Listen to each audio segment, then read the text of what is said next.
ಅವರ ಅಭಿಮಾನಿಯಾಗಿ ಅದೇ production house ಇಂದ ನಿಮ್ಮ ಸಿನಿಮಾ ಬರ್ತಾ ಇದೆ ಅಂತ.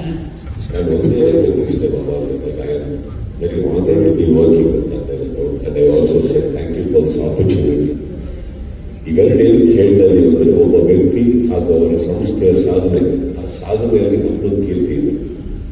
ಆ ಕೀರ್ತಿ ಹಿಂದೆ ನಮ್ಮದೊಂದು ಸಿನಿಮಾ ಬರ್ತಾರೆ ಅಂದಾಗ ಇದು ಮುಂದೆ ಸರ್, ಈ ಸಿನಿಮಾ ಬಿಟ್ಟು BRB ವಿಚಾರವಾಗಿ ಮಾತಾಡಿ ಹೇಗೆ ಅಂತ. ಏನು BRB ಸೆಟ್ ಅಲ್ಲಿ ಒಂದು ಸ್ಪೆಷಲ್ ಗೆಸ್ಟ್ ಬಂತು, ಅಂದ್ರೆ ಬುಜ್ಜಿ ತರ ಒಂದು ಹಿಂದೆ ಸಿನಿಮಾ ಬಂದಿತ್ತಲ್ಲ, ಅದೇ ತರ ಸ್ಪೆಷಲ್ ಏನು ಕಾರ್ ಇದೆ ಅಂತ ಒಂದು ಸುದ್ದಿ ಇದೆ. ಸೂಪರ್ ಕಾರ್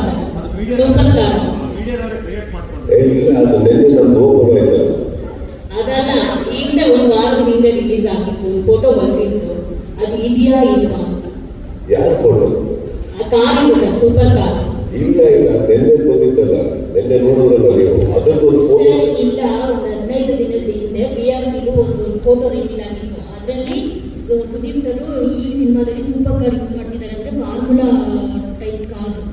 ನೆನ್ನೆ ನೀವು ನೋಡಿದ್ದು, ಅದ್ರಲ್ಲಿ ತೆಗೆದಿರೋ ಫೋಟೋ ಹೊರಗಡೆ ಲೀಕ್ ಆಗಿತ್ತು, ಅದಕ್ಕೆ ಯಾರಿಗೂ ಹೋಯ್ತು, ನೀವೆಲ್ಲ ಉತ್ತರ ಮಾಡ್ಬೇಕಾಗಿ ನೋಡಿದ್ರಿ. ಒಂದು ಹೊಸ ಸ್ಕ್ರಿಪ್ಟ್ ಓಪನ್ ಆಯ್ತು, ಸ್ಕ್ರಿಪ್ಟ್ ನಮಗೆ ಗೊತ್ತಾಗಲಿಲ್ಲ ಏನಾಯ್ತು ಅಂದ್ಬಿಟ್ಟು ಅವ್ರು ಪಾಪ ನೋಡಿದ್ರೆ ರೇಸ್ ಕಾರ್ ತಗೊಂಡು ಹೋಗಿದ್ರು, ಅದು ಯಾರೋ ಫೋಟೋ ತೆಗೆದು ಯಾವುದೋ ಜೋಶಲ್ಲಿ ಬಿಟ್ಟಿದ್ದು, ಅದು ಹೊಸ ಕಥೆಗೆ ಮುಗಿಸ್ಕೊಬೋದು.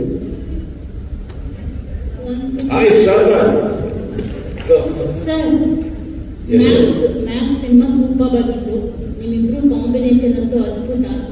ಕಿಚ್ಚ ಹುಚ್ಚನ್ನ ಸೂಪರ್ ಆಗಿ ತೋರಿಸಿದ್ರು, ನಮ್ಗಂತೂ ತುಂಬಾ ಇಷ್ಟ ಆಯ್ತು. ಆಕ್ಚುಲಿ ಹುಚ್ಚ ಅದನ್ನ ಮಿಸ್ ಮಾಡ್ಕೊಂಡಿದ್ವಿ ನಾವು, ಕಿಚ್ಚನ ಡಿಫ್ರೆಂಟ್ ಸ್ಟೈಲಿಶ್ ಸ್ಮೋಕ್ ಮಾಡೋದು ಅದೆಲ್ಲ, ಅದು ಸೂಪರ್ ಆಗಿ ತೋರಿಸಿದ್ರು ಇವರು. ಅಂದ್ರೆ ಲೈಕ್ ಖುಷಿ ಆಯ್ತು.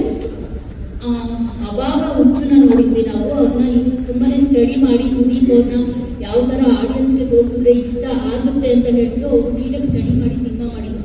ಎಲ್ಲರಿಗೂ ತುಂಬಾನೇ ಇಷ್ಟ ಆಗಿತ್ತು.